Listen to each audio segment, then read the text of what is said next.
Hi, today we're revisiting a topic which is leaseholds versus freeholds. Now, as the market continues to grow and consolidate, this is a topic we're going to need to keep coming back to, because actually the market will change how it reacts to leasehold and freehold sales, and also what you want to do may change as well. So as it stands at the moment, if you own your freehold, when you come to market, you do have the option of saying, well, actually, I'm going to sell the whole thing, kit and caboodle. I want to sell the business and the freehold side by side to the same buyer. Happy days. That's it. We're done. Or you might say, well, actually, what I want to do is retain the freehold and do a lease instead.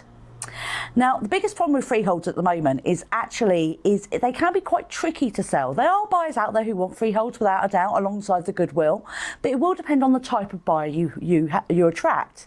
Because if your setting is of particular appeal to, say, a larger group, for a lot of them at the moment, they're not actively buying freeholds, because actually to put money into bricks and mortar when they could be putting that money into another nursery isn't what they want to do. As the market continues to grow, and in fact you're already seeing some of this, in that they will accept a freehold if it means that they have to in order to get the stock. With the idea being that what they'll do is they'll set up a sister company and move that freehold into another place, or arrange a sale and lease back themselves with another company. But we're not quite there yet, which means actually, if you do have a freehold and you go out just with I want to sell the freehold basis and they're your target buyer, you may end up actually without the choice of buyers that you would have thought you would have had. The other end of the market, obviously individuals, is, they love freeholds. They love the idea of being king of their own castle, but often the banks won't lend with them. Getting lending as an individual, especially if you're a new entrant to the market, is very, very tough at the moment. The contribution you have to put in is very, very high. And actually, banks won't lend on the freeholds as well. This is especially true, of course, if you're in an area where the freehold maybe is a lot higher than the business itself. We've had instances of properties in London, £1.2 million worth, with a £400,000 goodwill on the business itself, and actually no one can get lending on that. And it's a real problem because they're not big enough for those buyers who maybe might invest in a freehold to achieve. So it's something you really kind of need to think about as you approach sale. I think for a lot of people, it's like I want to sell the freehold, I don't want to retain it.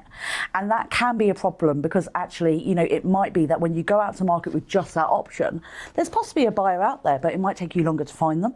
Or actually, because there's not as many buyers who are looking for that kind of purchase, it may end up that you end up taking a hit on the freehold or the goodwill to secure the sale of both. But you don't have to do that.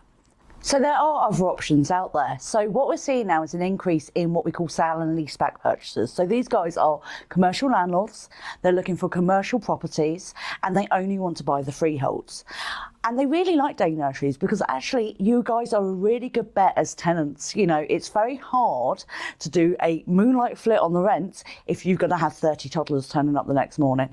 So as a result, they are looking towards nurseries as offering long leaseholds, purchasing the freeholds and then offering a long leasehold like 25 years to the seller, who can then pass that leasehold on to the buyer. So this actually opens up a whole new option because it means that actually as a seller you can maximise the value on the property and maximise the value on the goodwill, because what you do is you sell the freehold first, you secure a really great lease which then allows you to get the maximum value on the goodwill. You're not reliant on a buyer who can afford to do both, and actually you're not reliant on a buyer who wants to buy the freehold but doesn't want to buy the business. You just put both together. As a sale, it does require a bit more planning because you want to make sure that actually you give yourself time to explore all the options. But it means that actually if you do want to completely exit, if you do want to cash in on the freehold as well, then there are ways to do it, even if your buyer can't afford it.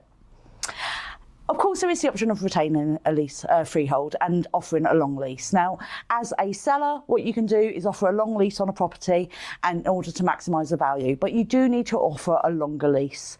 You're not going to get a buyer who's going to pay maximum value on your business if you're only offering a 10-year lease. Generally, 25 years is a nice sweet spot. That's the kind of area that buyers are looking for in order to secure the best funding and the best security of tenure. Being a landlord, though, Not really a problem. It's going to be a fully repairing lease. You're only responsible for the roof and the walls. It's not that you're going to be going in and fixing radiators or anything like that along the way. So there's lots of options out there, and freehold versus leasehold is going to continue to change. There's going to be times when lots more people are buying freeholds and other times when they aren't. It's not always a guaranteed that someone will buy both, and you do sometimes need to think outside the box. So I hope you found that useful. If you have any questions, please drop them below, and I'll see you again soon.